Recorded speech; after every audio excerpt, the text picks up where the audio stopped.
What's good, Plumboro? I'm Drew Bartow. I'm Mike Devine. And together we are Sour Plums. We aim to entertain and educate more than 3 Plum residents by debating some of the trending topics in the borough, from school board and council happenings to business openings, conspiracy theories, and everything in between. Welcome to the Sour Plums podcast, friends. All right, Mike, let's have a little recap from last week. What we learned last week was that Jimmy Garris, our very special guest, does not actually listen to our show. What do you think about that? You know, it kind of cuts deep. That one hurts. It hurt me too, but he was a good guest, though. I definitely have him back on. But he was. That way, he at least listens to 2 episodes that we've recorded. I'll say the first one and the last one so far. Maybe he'll listen this week. Maybe we've hooked him. All right, and we learned the Big Cat likes to wine and dine his cookies before he eats them, so that was interesting. Oh yeah. Did you like that cut up on Facebook, Big Cat? Completely out of context. Got a hole in it. I put my finger in it. I eat it off. Moving along, we also learned, Mike, that the people of Plum got 3 out of 4 polls correctly with their love for Boyz II Men, Notorious B.I.G., Pearl Jam, and unfortunately the 4th one being Taylor Swift. I forget how you felt. You're a Taylor Swift fan because that's all you listen to. That's all I listen to. But I was told that I missed the mark with Biggie, and it's Tupac all day. No. But everybody's entitled to their opinions. I did listen to Tupac. It's just I would prefer to listen to Biggie if I had to pick one of the 2. That's all.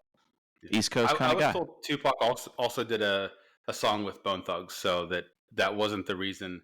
That wasn't a good enough reason for me to pick Biggie. All right, what are we drinking tonight, Mike? So I was coming in hot, and I just had a double quarter pounder French fries, and I'm drinking a Coke because I've had no time to grab anything else. I am drinking a hop drop and roll from Noda Brewing.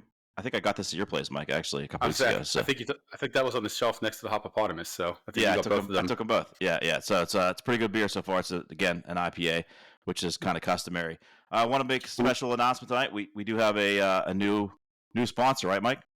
We do have a new sponsor, but also I want to say I'm glad I can fund this segment of the podcast for you.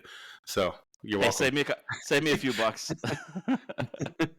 So who's our new sponsor, Mike? New sponsor. So we announced this past week that there was a little bit of a shakeup with the Millies, and the person we were working with, they cut ties with the Millies. They want to still be involved with the show once they landed a new role, depending on what that is. They want to come back as a sponsor. So that's TBD at this point. But we put some questions out there on our Facebook page. We did like the idea of a pizza sponsor. Peyton reached out, said for me to shoot her a text, so I did. And Lee Lulo's is our new pizza sponsor, and we're working out the details, but she seemed pretty open to putting the menu items on their menu with our Would You Rather sauce and the DBLT. Whether they'll keep that name or not, I don't know, but I think she's going to try and work something out with us to get that back out there, because the wing sauce was a pretty big hit from what we were told from Millie's.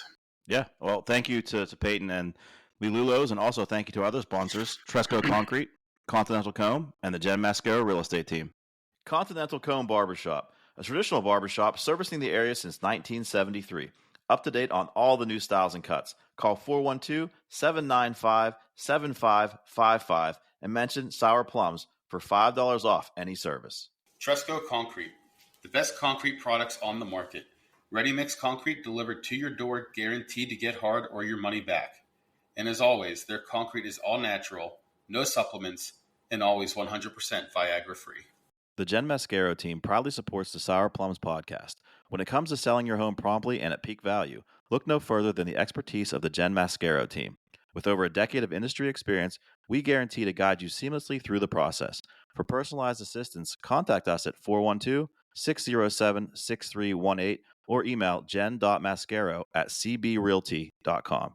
Lee Lulo's Pizzeria, serving up quality food, good grace, and burnt pizza since 2016. Local and woman-owned, located at 415 Unity Center Road in Plum. Call 412-795-1229 and mention Sour Plums Podcast for 10% off your order of $10 or more. This coupon is not valid with any other offer. All right, welcome back, everyone. Let's jump right into Plum Problems. So, Drew, this first one comes to us from one of our listeners who's been a listener from the beginning for 7 whole episodes. Oh, wait, no, this is number 8, right? 8 episodes. This is number 9, Mike. This is number 9. 9. Wow, yeah. Time flies when you're having fun. So this kind of goes along with our guest from last week with Jimmy Garris and the street parking patrol. But he asked, when, when you're parking on a street and there's cars up and down the road, how close to the car in front or behind you do you park? Do you park so that more cars can fit in, or do you park to leave enough space because you're afraid someone's going to hit you? I got to say I'm a hypocrite about this one, Mike. If I'm driving by and I see a bunch of space between cars, I get pissed off because I no longer have a space to park because they've all left so much space so they can get out and they don't get boxed in.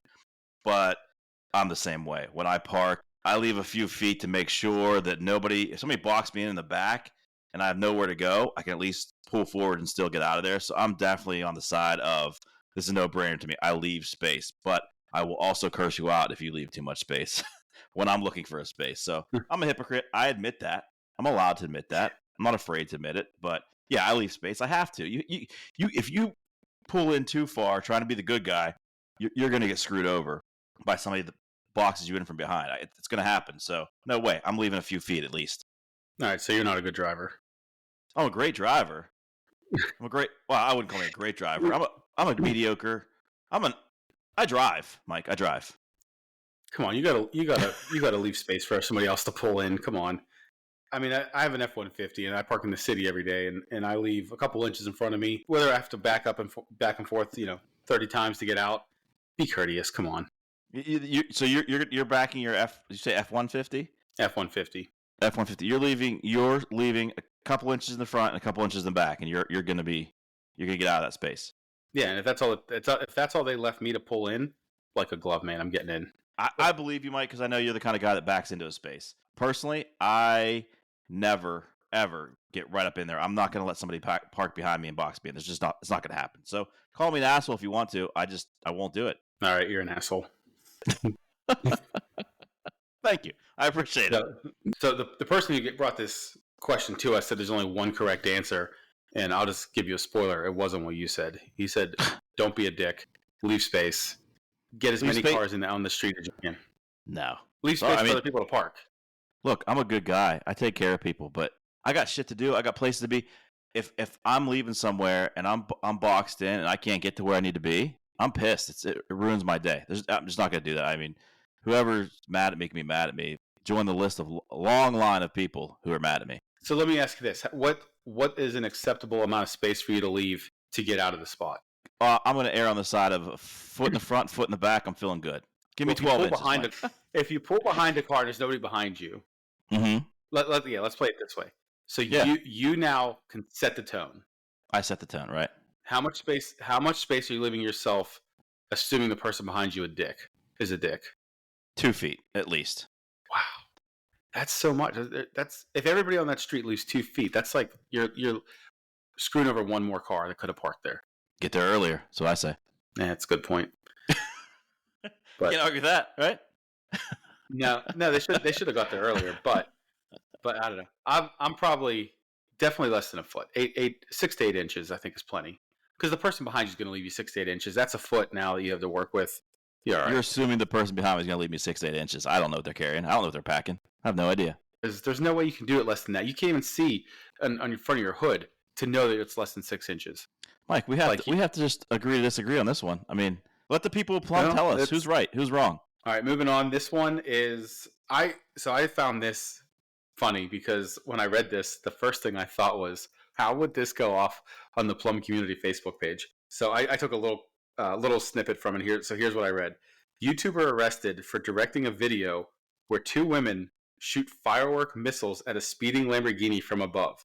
So this happened just outside of LA. The issue is not that he was shooting fireworks. He got arrested. He's facing a maximum of 10 years in prison. The issue was that he didn't get a permit to do this. Jeez. So, but when I read this story, I was just seeing all the Karens come out, and I was just in my head playing what the comments were going to be, and I laughed for about 5 minutes when I thought about that. I got to make an admission here, Mike, that you're not going to like. I hate fireworks. I hate fireworks. They bore me to death as an adult. As a kid, yeah, it's fun. I mean, I've been to some great fireworks shows, but the ones that my neighbors in Plum were putting out, that they're lame, they're loud. I'm old. I'm cranky. Like loud cars and loud fireworks just don't do it for me. Like vroom, vroom, boom, boom. It just doesn't turn me on. So I agree with you to an extent. Fireworks shows do bore me, and I heard this more than a decade ago, and I use this every year on 4th of July. Fireworks are like pancakes. When you sit down to a plate of pancakes, you're excited. You're like, man, I cannot wait to dig into these pancakes. When it's a big stack, you're like, oh my god, when is this going to be over? And then like your stomach hurts, and you're just like, I'm just going to walk away now. Yeah. But when I'm lighting fireworks, all day, I could do it all day long. I love to light fireworks because you're a pyro. You love that. Like that's what you like. Do you not so much care about looking at them and watching them, but you just like lighting shit on fire? Yeah. Yes. Okay. Yeah. I mean, not just random things. I like to light fireworks on fire. Like I don't just go around burning things. So when I go to like Phantom Fireworks or wherever is going to be there now because they just closed down in Monroeville, when I go to the fireworks store, I pull up YouTube because you can YouTube what the name of it is, and I look to see what it looks like. To see if I'm going to like it or not, to see if it does put on a good show. I myself like to put on a good show, so I like to get a good firework, and I like to light them. But like when you go to like community days or the Point downtown to watch fireworks, I live for the finale. Like that's my favorite part. Everything leading up to the finale I could do without. Just show me the finale and let's move on. Play your Star Spangled Music and let's go. I agree with that. Now I have to ask you this, Mike. You said you like the fireworks show when you're putting it on. You want to have a quiet night and your neighbors start putting on in the middle of July because Plum doesn't have summer. Plum has fireworks season. That's it. And it just goes off every night, every other night. If you're not the person putting them off, are you annoyed by them or do you enjoy the show? Depends if I like the person or not. Like if it's my next door neighbor who I get along with, I'll just sit there and have a beer with him while he's lighting them off, and I'll watch him light them off. If it's the guy a couple doors down, I mean, I hope when he goes to bed that night, both sides of his pillow are warm. If it's that guy, that's fair. That's what I mean, though. I just can't get into that, like the neighborhood. Like I can't get drunk enough to enjoy setting off neighborhood fireworks. It just bores me. But you like setting things on fire. That's fine, Mike. That's to each their own. But it just doesn't do it for me. Like I said, I'm older and cranky, but I was old and cranky at like the age of 24. So, basically, I had 26. When I had my first kid, I was pretty much cranky at that point. Yeah, I could tell. So we had one 4th of July. I think it was right around the time we'd only been in our house 2, maybe 3 years. It maybe not even that long, but it was one of the first 4th of Julys we were here. We had a barbecue at our house, and my neighbor came down the street, and he said, "Hey, we have a bunch of fireworks." The house behind me wasn't built yet, so he said, "We're going to set them off in this lot. It's nice and open." I was like, "Great, we have people over. We'll sit here and watch them." And so he sets the fireworks off, and they're really good. And he doesn't have an actual base to set these fireworks off on. So he sets, I don't want to call it a bottle rocket because it was definitely bigger than a bottle rocket, but it was definitely like a missile. Yeah. And as soon as he lit it, it fell and it went right at my brother. He like flailed his arms, fell out of his chair. It went, if you know, like down between my house and the house next to me, there's like a big like ravine and it just drops down.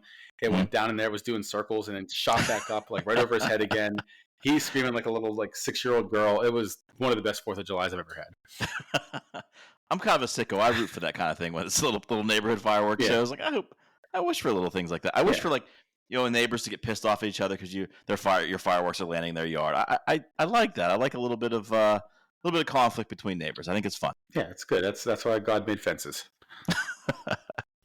All right, Drew, tell us what's good in the hood. Mike, tonight we welcome friend of the show, Justin Newman, to discuss his role as the director of youth basketball at the YMCA and some interesting insight into what it takes to be the voice of Mustang boys basketball, volleyball, baseball, and softball.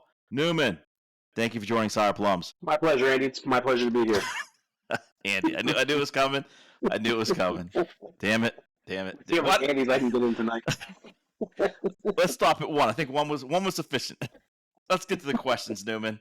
Many basketball players in Plum, in the district, get their start by playing in leagues at the Sampson Family YMCA. My son was no different. So you're now the director of youth basketball there. When did you take over that role, and what all does that entail? So this will be my first year starting in about November is when I'll officially be the director. I've been the assistant director for the past 3 years. I've been with the Y for almost 10 years. But Jim Kachurk has been running the program for the last 29 years, and he finally decided to step down. But he's been grooming me for this position for the last few years, so I think I'm ready. Jimmy was a good guy. I mean, I was when my son was playing in the YMCA. Jimmy was running it back then, and he took good care of the coaches and the players. I'll tell you a little story about my coaching. My 1 year coaching in YMCA. I'll tell you a little bit about that later. But Jimmy was good, right? Good tutor, good mentor. He's a fantastic human being. Like, the kids love him. He's run that program smoothly for the last 29 years, and I have some big shoes to fill. That's all I can say. I have some big shoes to fill. No, absolutely. And for those listening who you have young sons or daughters who might be looking for something like this, can you share sort of the age ranges of the leagues and when registration the season's typically open, I guess? Yeah, so registration probably will begin end of September, early October. It's open for both boys and girls, starting in kindergarten, and then for boys we go up to ninth grade, and then for girls we stopped at sixth grade. I would love to get older girls involved, but it seems that sixth grade is usually where the drop-off happens for the young girls. So it's K through 6 for girls, and then K through 9 for boys. Registration probably opens end of September, early October, and then we begin clinics beginning of November. Okay, so around that time. A little bit after school starts, basketball season kicks in, and this is the YMCA, so this just isn't open to Plum students, right? This is Nope. Whoever's a member of the It's open YMCA, basically. Right? Yeah, pretty much. If you have a YMCA membership, we cater. I've seen students from Penn Trafford, Franklin Regional, Plum, Gateway, Penn Hills. There was a kid a couple of years ago that drove all the way over from the South Hills. So Wow. It's open to anybody that has a YMCA membership and wants to compete, have some fun. Yeah, my kids have all come up through the YMCA program, and what I really like about it is the focus is solely on development, and it has helped both of my girls tremendously with their ball handling, with their understanding of how to move without the ball, how to move with the ball. My son's getting into it now, and first couple of weeks of the skills training is, I think the kids don't really understand why they're not jumping right into games, but when they go through it, like the difference between that first week and the first game, especially those younger kids, like he was in kindergarten this year, it's unbelievable, like how well Jim's done with them, and I have no doubt Justin's going to carry that on. I think that some of the kids don't like that part of the session because they're more advanced than that, but you want to make sure that everyone is comfortable. You want to make sure that everyone understands the rules. And the little refresher is not going to hurt. It only lasts, I think we try to do it for 3 weeks because we'll cut it off right before Thanksgiving, and then when we get in December, that's when we put the teams together. But I'm going to switch it up a little this year.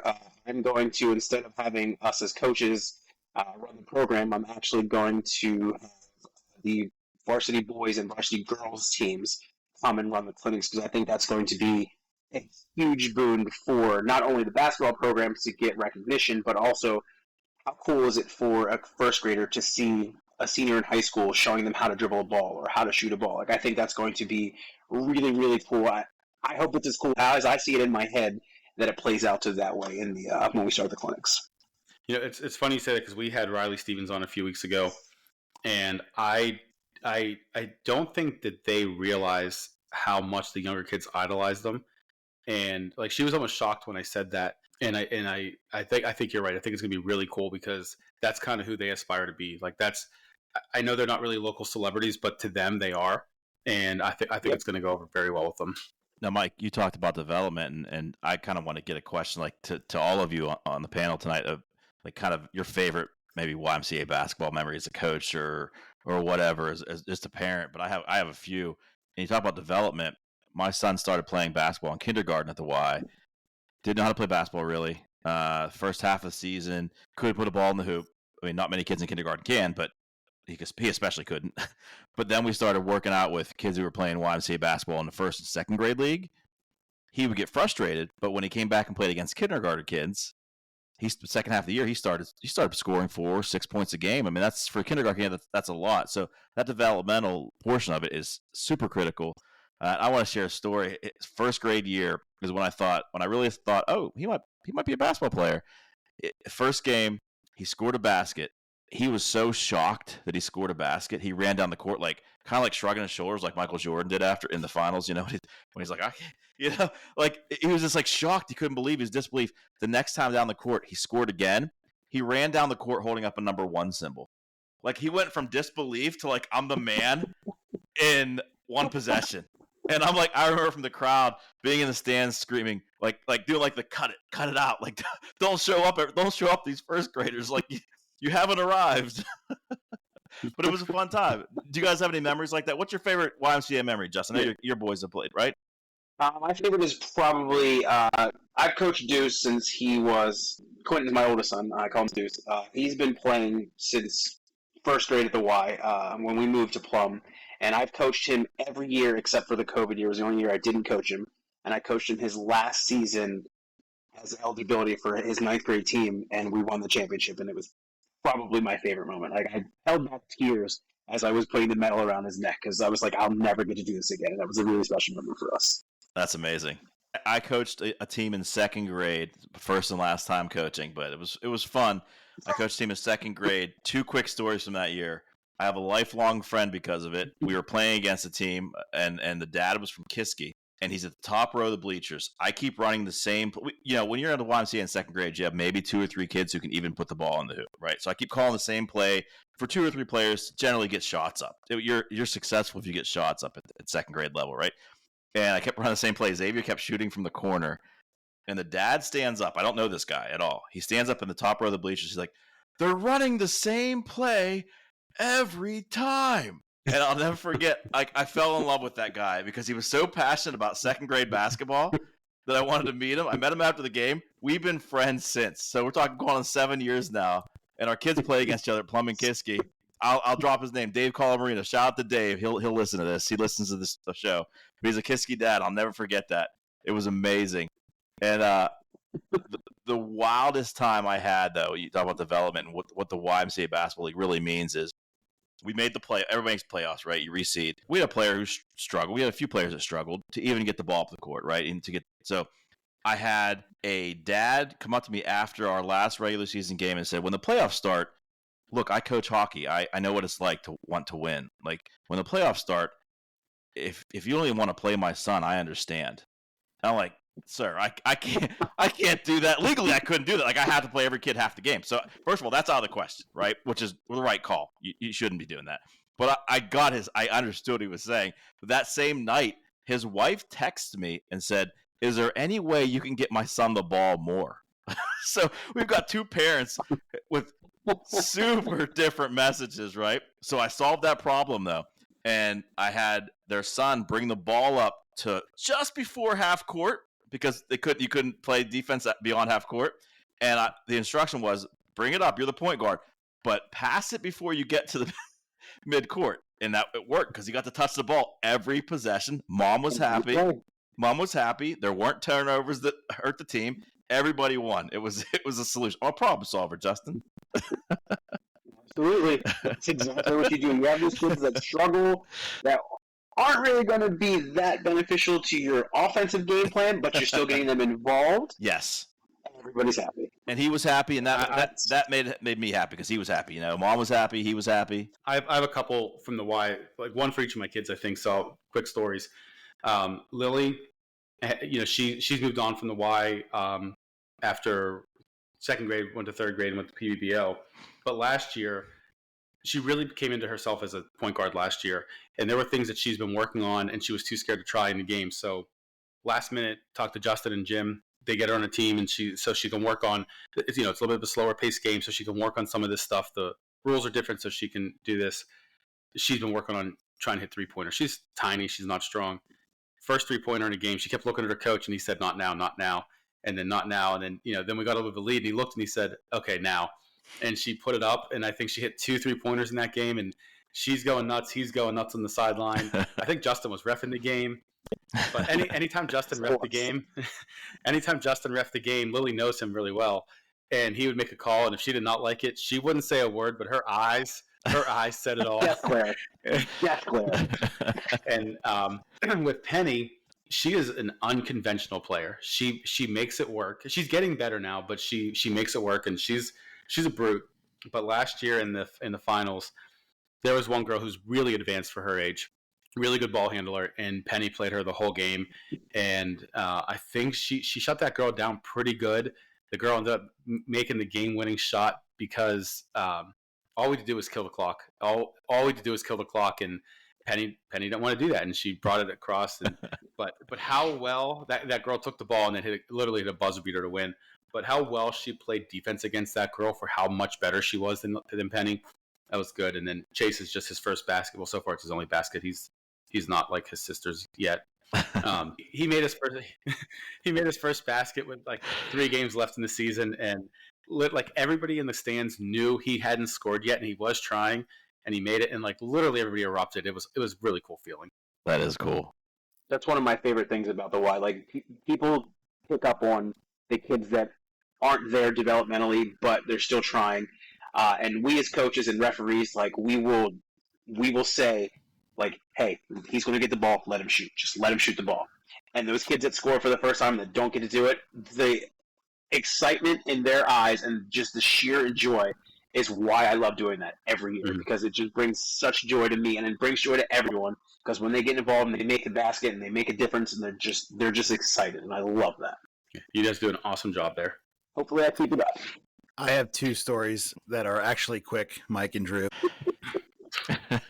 The first year we had Graham in YMCA, it was held at Pivic, so we would go there every week and play. And I just remember Jim being patient and really teaching these boys, how basketball is supposed to be played. That was leading into COVID, so we ended up ending short on that season. So that was a really good first experience with them. The second time we were actually down at the YMCA, and this speaks to Justin. He was there week after week, I'm sure multiple times. I would see him at least twice, but he's there every time, rooting these kids on, making a positive environment, and really doing a great job down there, Justin. I appreciate that. Thank you. Oh, that's a great story, Big Cat. So we too, like, before we move on, I do want to echo that sentiment from earlier. That what are you laughing at, Big Cat? I was smiling. Oh, you have a nice smile. No, if you're, hey, take me out to dinner. it's off the rail. I'm not one of your cookies, Big Cat. Okay, you can't treat me like that. I know I'm your favorite sour plum. I have the audio from episode 2. I really like this Big Cat. He's all right. But now I know you, unfortunately. I'm just gonna slip into something more comfortable, All right, before we go way off the rails here, Newman, I was today years old, Newman, when I realized that you're not only the voice of Mustangs boys basketball, which I'm very familiar with, but you also fill that role for volleyball, baseball, and softball. How'd you get those gigs? So I was asked in 2022 if I would try to do a boys basketball game, and I was like, sure, I'll try it. I've never done it before, but I'll give it a shot. And I got behind that mic, and I was instantly hooked. I had so much fun doing that, and I was like, can I do that again? And they're like, absolutely, you can keep doing it. So that was 2022, and then I got more comfortable in 2023, and then when they got a new athletic director, when Drew Carpin stepped in, Drew and I, had a relationship just because he was starting and I was still doing the voice. I was like, I'll happily do it again.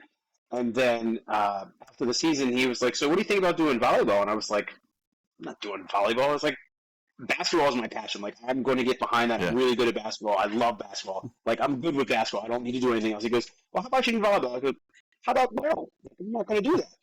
So then the volleyball booster parents, one of the boys basketball, he plays boys basketball too, and he was like, why don't you do volleyball? And I was like, no, I don't know enough about volleyball to be effective as an announcer. Like, it's not the same thing. You don't have to do play-by-play. Like, you just come in and announce the names of the teams and the players and play some music in between sets and timeouts. And I was like, all right, fine, I'll do it. So I ended up doing that, and that started becoming fun. And because I started incorporating things I do at the basketball game and the volleyball games, where I introduce the other team in a really slow song behind my voice and just do it very monotone, and it just became fun. And then since I started doing that, and then Drew was like, well, how about you do the night baseball games? I was like, maybe you can't do day games, but how about you do the night games? So then I started doing night games, and then once I started doing the night games, they're like, well, why don't you do the day games too? If you can make it, we'll make it work. So then that evolved into when we started hosting the PIAA softball championships and baseball championships. I was literally at the fields 4 days a week for 2 weeks straight. Wow. Like, announcing between softball and baseball. I would go from one to the other. I think I announced 32 games in 3 weeks. So it's Drew Carpin's fault that I'm the voice of Plum Mustangs. Wow. I just learned tonight too that you did volleyball. I had no idea. So that's volleyball is a sport I played in high school. I'm gonna have to come watch you announce some of these games. I've only seen you at basketball games, Justin, but I did pick up on the fact that you're having a lot of fun out there. First of all, you're getting some catchphrases for all the players and nicknames, things like that. Like, do you actually? I mean, you take that seriously? Do you really sit down and kind of prepare for those games? What do you do? I do not prepare for the games at all. It's literally in the moment. Really? I do not prep at all. It's literally when I sit down and I feel like I feel it and I say it, and then if it works, great. If not, I'll come back and I'll try something else. But normally it's all in the moment. That's awesome. You're like YMCA Wayne Brady. Oh.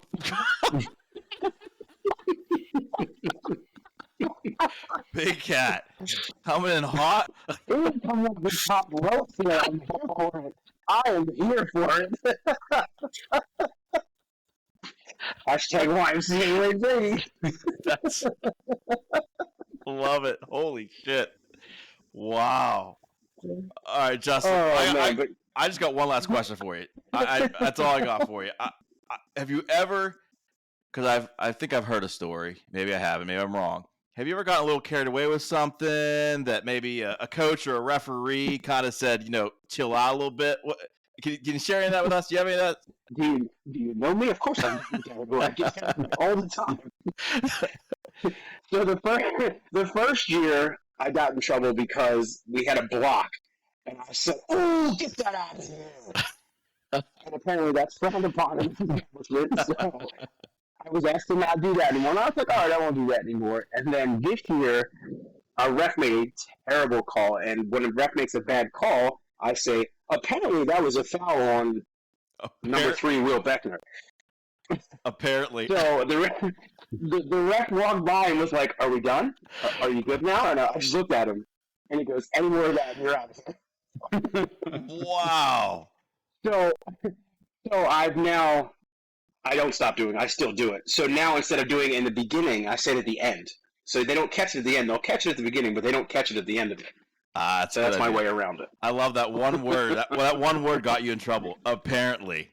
Oh, yeah. Apparently. So that became a joke now to how many apparentlys can I get into a game during a night. Well, I'm going to be up there counting this year. Well, there's a dad that has to do a shot every time I get an apparently in there. I love it. So it became a game for me. I knew you had a good story. Damn. Oh, yeah.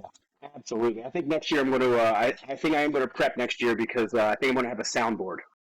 That's amazing. I want sound effects. I want sound effects for certain things, so I'm going to try and incorporate that next year. Well, I can't wait. I'll be up there. Do you do the girls' games or just the boys' basketball? I just do. Well, as of right now, it's just the boys. Who knows what's going to happen in the future? Well, in 3 years, I'm gonna put in a request that you do the girls' games as well. Oh boy. So I did side-eyed by your daughter? Side-eye. Oh, listen, you don't have to be sitting courtside to get that side-eye. You can be sitting anywhere. Also true. Also true. All right, guys. We're going to thank Justin Newman for joining us for Good in the Hood tonight. You're welcome to stick around. I know what your night's like. It's a little late. I know that, but it was awesome having you on again. It's, you're a friend of the show, but you've been here a couple times. Yeah. So thank you. I really appreciate it. I enjoyed myself. I kind of feel like Drew said in the hood. We're not going to roll the tape, Big Cat. We're going to let it roll. Whatever happened, and we're going to call that some sort of slip that doesn't have a name. It just caught my ear. That last time caught my ear. Every other week. Good in the hood. I sound like that. Good in the hood. Drew Bartow, this is Good in the Hood. Just subtle differences. It's just stuck me. I think this is the first time a guest has changed your vernacular. Talking to Grandma Howard and Drew himself? We are. Jeez. He gets it harder. He gets it harder than anyone else. All right, we gotta move the hell on. Wow. Mike? What's would you rather this week, my man? All right. Would you rather be the best in the world at one thing or be above average at everything? For me, I would rather be above average at everything, and here's why. Because that above average at everything means I'm above average at marketing. So if I'm above average at a lot of things and I'm above average at marketing, I can market myself, I can promote myself, I can make money that way. You can be the best at something But if nobody knows about you, you're just the best at something without really any ability to make money from that. Not that you have to make money from something. You could be a really good guitar player and love it and be happy because it's what you love doing. But for me, if I'm really good at a bunch of things, but also promoting myself, I'm going to make a pretty good living doing that. So for me, I'd rather be really good at a bunch of things. It depends on what it is. If I got to pick what that one thing was, I would pick, because I would probably pick some kind of sports, like some kind of athletics, probably basketball or football. So something, big dollar signs. But if, I always sit here and wonder, am I a prodigy like at pottery maybe? And I just don't know. Maybe I could be the best in the world at that, but I have no desire to do that. And also probably not a ton of money in that either. So I'm with you. I'd rather be really good at like above average at a lot of things, because then if you think about how many people there are in the world and what average actually is for most things, and you're above average, you're probably pretty damn good at it, and you're better than a lot of people. Yeah. So I think that's where it's at. All right, we agree on that. Newman, Big Cat, what you got? How awful would it be to be really good at something, like better than anyone in this world at something that you didn't like to do? Like, what if what if I was really good at golf? Would it then intrigue me to play golf if I was really good? I guess so. But I wouldn't want to go play golf. I don't enjoy golf. Do you think you would enjoy it? Like, I think that could be said about anything. If you were the best at it, though, do you think you would learn to love it because you can kind of be a jerk about it to everybody? Do other people find it appealing? Like, if I'm the best, I think the best of anything will draw a crowd. But if I'm the best yo-yo trickster, I don't know what that's called. It's funny you say that, because one of my first jobs out of college, we made training videos and how-to videos, and we had like the world's greatest yo-yoer on, and we made a DVD on how to yo-yo or whatever. Yeah, that's funny you say that, the world's greatest yo-yoer. So that's so wild. Yeah. It seems so. I mean, how much can you really do with a yo-yo? More than you can imagine, but more than I care to know. Is it true that soldiers would use a yo-yo as a weapon? I remember that being a big rumor in my like junior high days. Like, where the hell did you go to school? What? What year did you go to school? You've never heard of this? 99. It was pre 9/11, so I guess you guys were already like raising kids and stuff. No, but I was raising kids. You're 38. I'm 40. Yeah. Yeah, I'm 43. It's a big difference. But where were you 9/11? That's what makes the difference. In Spanish, exactly. In Spanish class in high school. I was at the base of the towers looking up. You're out of control. Big Cat tonight. Damn. Big Cat, I'll tell you, I majored in history, specifically in U.S. history, and I never heard that before. Not in one class. It was like anytime someone would show up with a yo-yo, they'd be like, oh, in the Korean War, soldiers would use yo-yos as weapons and like hit their face, hit the gun out of their hand. You're like our producer. It wasn't my rumor. You fact check shit. Why don't you fact check that? Because I heard it. I don't need to fact check it. I said, "Is this true?" And I get attacked like I'm starting the rumor. Like, this is my information. Wait, let's test this theory. Hold on, let's test this theory. You're gonna hear this, and it's gonna be true. I weigh 147 pounds. No, that's not how it works. You heard it. You heard it. That's not how it works, though. That's not. No. People weren't lying. They were just telling like stuff their grandfathers told them or something. Oh, they couldn't have been lying. Grandfathers never lie. I know that. Yeah. In the Philippines, there's no historical evidence that yo-yos were ever used. See harmonicas. It said see harmonicas. All right, Newman, do you have an answer for this, or you? I do. Okay. So I would rather be above average at everything than to be the best at one thing. Because if you're the best at one thing, your life revolves around that. Like, that is your life. You have to do that constantly, all day, every day. And if it was basketball, that means I'm playing basketball for 8-10 hours a day. And then my life is whatever's after that. I'd rather be above average at everything, because that means I'm good at a lot of things, and that means I'm indispensable because I can do more than one thing. So I would rather be good at most things, above average at everything. So I think with this question, though, it's not saying that you have to put the work in. You're just the best at it. Like, I don't think you have to practice it every day, and like you're just naturally talented, and you're the best basketball player. You're LeBron James. My sentiment still stands. I'm still Also, I don't think LeBron James is the best basketball player is Michael Jordan. I agree. If I'm starting a team, I'm taking LeBron over Michael Jordan. Today, because he's old, yeah, but not in their prime. Nope. In their prime, I'm still Newman. taking LeBron James over Michael Jordan. You want to get a start a stare team. from... If you're starting a team, LeBron James makes his teammates better. He's still good. Whereas Jordan can take it over at any point in time and do whatever the hell he wants. If it's a team, it's LeBron. If it's a player, I'm taking Michael Jordan. All right. Well, that's a debate for another show for sure. Justin earned his way on another episode, that's for sure, because that's going to be one episode on. We'll do a draft special where we draft NBA players from all eras. I like that idea. We're going to have Jess on in that show because she will give him the death glare through the screen. Most people would have been fine with that. Drew, is it time to drop the grammar hammer on the people of Plum? It is, Mike. I'll make this one a little quick. I know we're running long tonight, but this was kind of a fan submission from our Facebook page.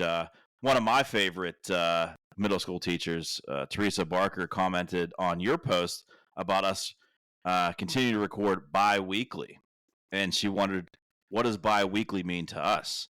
Before I give you my answer and make my new grammar hammer rule here, I want to go around the horn really quickly. What does bi-weekly mean to you, Mike, when you hear the term bi-weekly? First thing. I think they use it bi-weekly would be twice a week, which is actually semi-weekly. Bi-weekly would be every other week. I hear that. Justin? Bi-weekly, 2 weeks. Every other week. Every other week, correct. Okay. Big Cat? Every 2 weeks. But here, let me ask you this. To you, what does bi-monthly mean?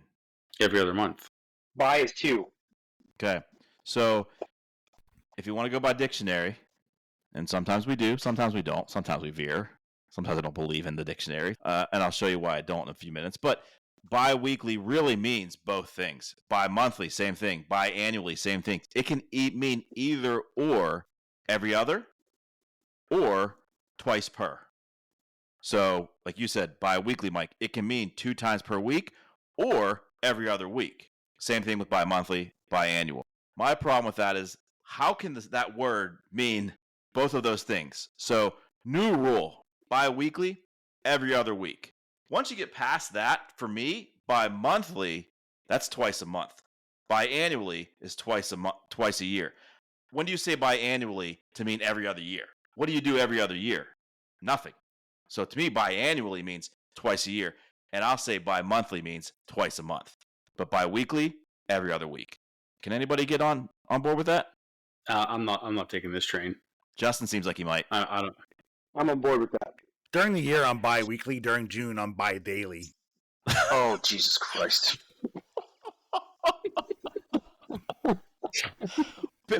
Where's this big cat been? Just daggers all night. All night.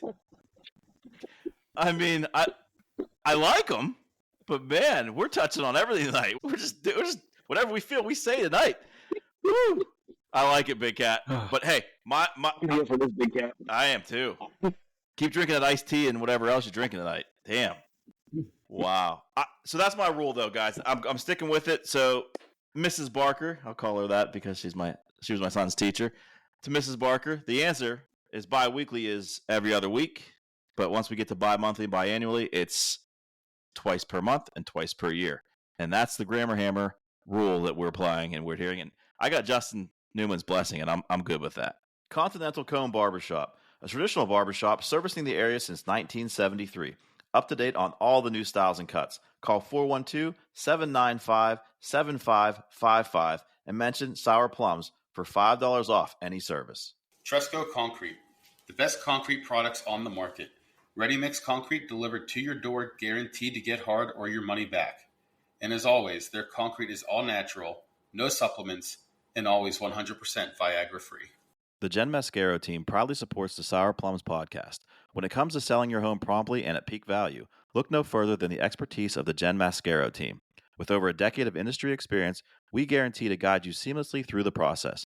For personalized assistance, contact us at 412-607-6318 or email jen.mascaro@cbrealty.com. Lilulo's Pizzeria, serving up quality food, good grace, and burnt pizza since 2016. Local and woman-owned, located at 415 Unity Center Road in Plum. Call 412-795-1229 and mention Sour Plums Podcast for 10% off your order of $10 or more. This coupon is not valid with any other offer. I think it's time to move to blind rankings, Mike. I do want to say, I always like to explain it because apparently some of our guests who are on the show don't understand how this works. Mike gives us 5 items separately, one at a time. We vote on them. We rank them 1 through 5, 1 being the best, 5 being the worst. We do not know what's coming next. We only know what that one thing is he says at that moment. So, Mike, what's your blind ranking category tonight? All right, first I got to ask Big Cat if he already knows what the category is because he gave a little foreshadowing earlier in the show. I don't know what it is. We are going to blind rank wrestlers or tag teams of the 90s. It could be a single wrestler or a tag team. There's only one. Okay. I'll tell you, there's only one tag team in here. Because I feel like that's when I watch team, wrestling, so that works for me. So there's only one tag team in here, and I'll tell you I put them in because I personally did not like either one of them separately, and they made their name as a tag team. This tag team is the New Age Outlaws. You missed my time when I was watching wrestling. I'm talking early 90s. I don't remember the New Age Outlaws, to be honest, Mike. For that reason, and because the Road Dogg Jesse James and the Badass Billy Gunn. Badass Billy Gunn. That's got to be 5 for me. If you aren't down with that. If I'm not down with that, I'm flying solo. So I'm going 5. I'm going 5 with hopes that you've got better ones than that coming through. I will put the New Age Outlaws because I know there's going to be others out there. I'm going to put them at 4. That's actually what my walkout music was for baseball this past couple of games. Wow. This was my walkout music for the beer pong tournament every year. Big Cat, I feel like this is the category you have been waiting for. I got really into WWE again about a year ago, and I was watching every Monday Night Raw from 1997 until probably like 99. That's what run I wanted to see of like the Attitude Era. So these guys really reinvented themselves to stay relevant in WWE. I think they're at 3. They were a good team, and I'm sure you have 2 other bozos on here I can put at 4 and 5, so I feel safe. Couple jabronis coming in there. I already know who's going at number 1. If you don't have them, I'm leaving it empty. All right, number 2, Razor Ramon. I'll put Razor Ramon at 3. And put them right in the middle. Razor Ramon's going to go 5 for me. You want to mess with a bad guy? You want to mess with a Razor? He's going to 5. I'm going to put Razor at 4. I didn't really see him wrestle at the time. I wasn't into wrestling yet. I think that character was earlier in the 90s. It was early 92, 93, early mid-90s. Yeah, I really like that character. I wasn't a big Scott Hall fan, but I did like Razor Ramon. Next one, Yokozuna. 4 for me. I'm waiting for better names here. I got to put him at 3 because I've already taken 4 and 5. I was expecting some different names. Yeah. Yeah, I was not expecting Yokozuna and Razor Ramon to come in here, but all right, here we are. That's why it's blind. I'm putting him at 5. I think he was a villain. I don't think he was a good guy. I don't think he was a baby face. He was a heel the whole time. No, he was face for a little while. Didn't he? Okay. He bailed Hulk Hogan out at some point. It was short lived, but he was. Yeah, that's a villain. That's a villain, Mike. No. He bailed a bad guy out. Okay. If I could have watched Undertaker bury him alive in a huge oversized casket one more time, that'd have been great for me. All right, next on the list, Dude Love. I mean, I don't know what you're coming up with, but I got to go 2. That's all I got left. 1 and 2. I got to go 2. These are not the names I was expecting, though. This is not what I expected when you said this is the category. Oh, shit. Yep. I'm afraid. I'm right there with you, Andy. Yeah. I'm also 2 because I'm not putting him at 1. Although I do love Mick Foley as a person, but you said it's Dude Love, so it's got to go 2. Yeah, number 2. I think he was very. I liked his other characters better. He's the worst Mick Foley character. There's nowhere else to put him. Yep. He's the worst Mick Foley character, definitely. All right, and the last one, Mankind. Okay. Well, number 1. I mean, that's all I got left, so I don't really have to explain much beyond that. That's all I got left, Mike. Number 1. I mean, on this list, I would go there. I'm okay with that. Yeah, I mean, these are not the names I would expect, so I'm okay with Mankind at number 1. I'm also right there with you. Mankind, he was a staple for, oh my God, about 2 decades almost. I mean, late 90s through 2000s, he probably went into the 3rd decade. Like, he was amazing. I loved him. So, as 1, I'm good with that. His match with The Undertaker at the Civic Arena, there's no match better than that match, ever. Fantastic match. It's one of the greatest matches of all time. Yeah, Big Cat. He's at number 1 for you as well. You okay with that? Yeah, I'll put him at 1. He started off way darker than he ended up being, with like the fake dress shirt or the ripped up dress shirt with the referee lines on it. That was more of like comical and stuff. But he started out, he was really dark. And I think I would put him at 1. Stone Cold Steve Austin not being on this list is the real problem. When I was watching as a kid, for the most part, and I stopped right around the end of here, like I'm talking like Flying Brian, the Z-Man, Hulk Hogan, those guys back then, and even like the tail end of Andre the Giant. Like I was into wrestling at that time. The Undertaker too kind of started off a little bit in that era, at the end of that era. So I just was not expecting these names, and you left off the big names. So well, yeah, the big ones were on purpose. So my list, Mankind number 1. He's probably top 2 or 3 wrestler for me of all time. I think Stone Cold number 1 would be number 1 for me. Then The Rock, then probably Mankind. But on this list, Mankind's number 1. New Age Outlaws, far and away my favorite tag team. And like I said, those two guys individually, never a fan. Together, that was when that music started and the oh you didn't know that call somebody. Razor Ramon, he was one of my favorite characters. I loved Razor Ramon. Not a big Scott Hall fan, but Razor Ramon. Because you're awesome. Italian, that's why you love Razor Ramon. I don't think he was Italian. He definitely wasn't. Was he pretending to be Razor Italian? Ramon was the epitome of making light of Italian Americans. A mockery of Italian. Yeah. I think he was a caricature Ramon of Italian Americans. Yes. No, he was Hispanic. No. Big Cat, can you fact check this? He was not Italian. He definitely wasn't pretending to be Italian. Cuban American. So I just said what national? Yeah, definitely Cuban. not Italian. That's the toothpick. That's like the throwing the toothpick at the camera. The hair, like Took it as an Italian ripoff is what I took it. No, Cuban. Okay. So all right. Anyway, number 4, Yokozuna. I did like the short stint he had as a face, but I liked him as a character. I thought he was fun. And then Dude Love was the worst Mick Foley character there was. I did not like Dude Love at all. So that rounds up my 5. All right, Plum, let us know your thoughts on our blind rankings on our Facebook page. We give it a couple of days after the show, though. We don't like too many spoiler alerts. But yeah, let us know what you think. And Mike, do we have any voicemails tonight? We actually have 3. One came in while we were recording. Here's the first one. Hi, this is Mama Divine. First of all, I'd like to thank you, Drew, for your shout out to me. I really appreciate your sweet and kind words. Second, I want to clarify something once, and I hope for all. I do not have a favorite son. I do have a favorite oldest son, Mike, a favorite middle son, Mark, a favorite youngest son, Mario. End of story. Even though I am a grandma, a.k.a. Nonna to 9 beautiful grandchildren, I do love you, Mike. Another shout out to Adam, Dr. Zarmak, who has become an excellent principal. I'm so proud of you.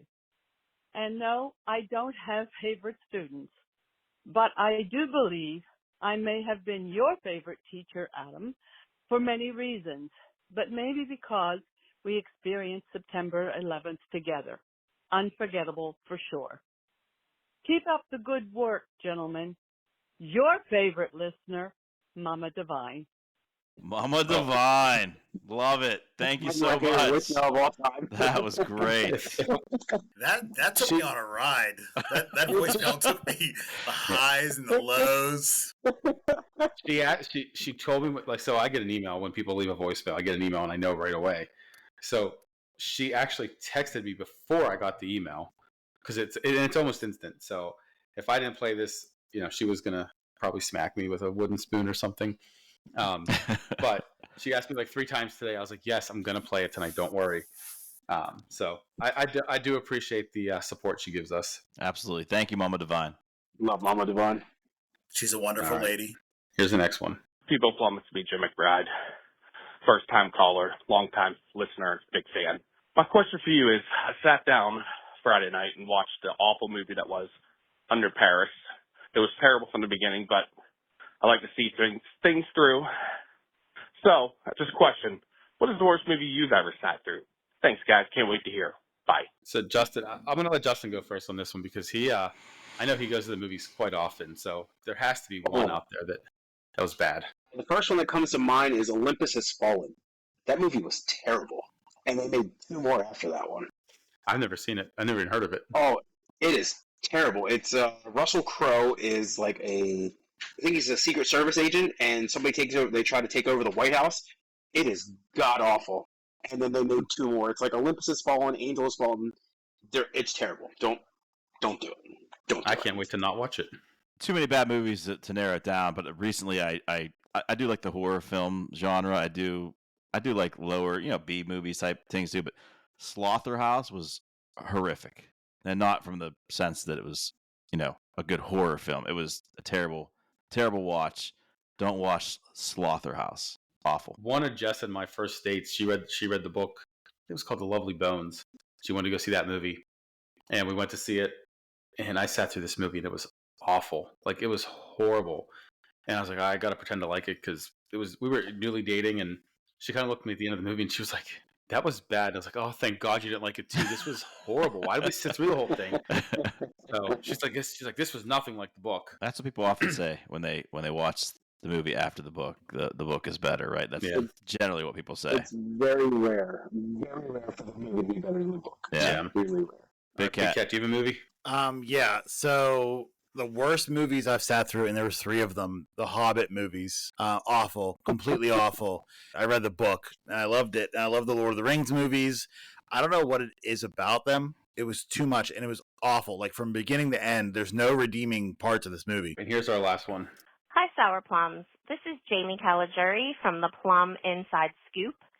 I just had a question for you. So we've been hearing a lot from our followers that Big Cat is actually pulling ahead as the favorite of the Sour Plums personalities. As far as listeners in Plum go, it seems like he's the favorite. So I just wanted to get your take on that and see if there's anything you'd like us to share on our show. Thanks. Yeah, Jamie, I'd like to share a list of names of people who are saying that is what I'd like you to share, if you could, and maybe names and their addresses, like they did with the school board members a few years ago. You're gonna have to update that list after this episode. I do have to say, Jamie's not wrong. Every time people tell me about the show, they're like, "And man, I love Big Cat."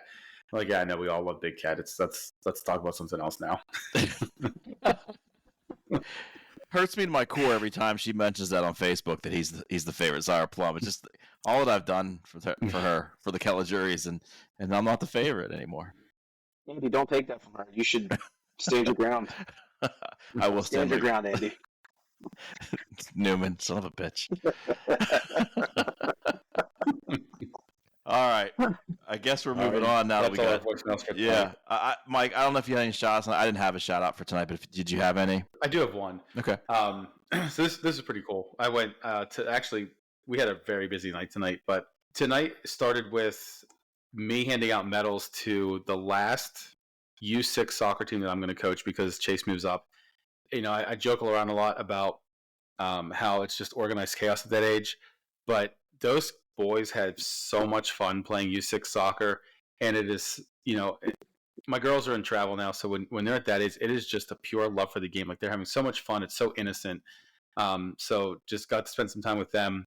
And then the night went on to, I was at the Borough Building tonight for the council meeting, and Lily's team went 10-2 this season. They won the PYBL basketball league, so we just got around to the mayor recognition for that. But also the sixth grade boys won their championship, and the girls U12 lacrosse had I think they said 19-0 undefeated championship season. I've been at a lot of school board meetings. I've been at several council meetings, but I mean, we walked in, it was standing room only. Like, that place was packed, and it was all for kids in this community. And the school, you kind of expect the school to recognize their students, but our council and our mayor he told me a long time ago, anytime that there is anything that the kids in this community do, let me know. I'm going to give them a proclamation. I'm going to recognize them. And to have 3 teams of such high success from Plum, which, you know, we're a 5A school, but we're a small 5A school, and the amount of athletic success that we as a community have had over the last couple of years with these groups of kids coming up, we're going to be good athletically for years to come, and it's awesome that they get the recognition that they do. Oh, that's nice, Mike. Congratulations to those teams of kids, and it's always good to see that they'll be recognized by the rest of the community. So, Justin, want to say thank you for joining us tonight. I appreciate you being here. Thanks for having me, Andy. I appreciate it. One more Andy. Had to get another Andy in there. I just threw 2 of them in there. Yes, I did. Big Cat, thank you for bringing it tonight. You really brought it, and you moved up the list even higher above Mike and myself, I'm sure. Shout out to all my kittens out there. Oh, your kittens. Oh, God. I hope you lost, like, all of the women. I just lost so many. You lost so many women. I hope, if they have any self-respect, you just lost them. Your kittens? Big Cat's kittens. Oh, I got it. We get it. Oh, I love it. You know, if you were above average in marketing, you would have been way ahead of me on that one. This might be his crowning moment tonight. Oh, man. Wow. All right. On that note, thank you for listening to Sour Plums. Like this episode, subscribe to our channel on SoundCloud, Spotify, or YouTube. Share if you care. I'm Drew Bartow. I'm Mike Devine. And we're out.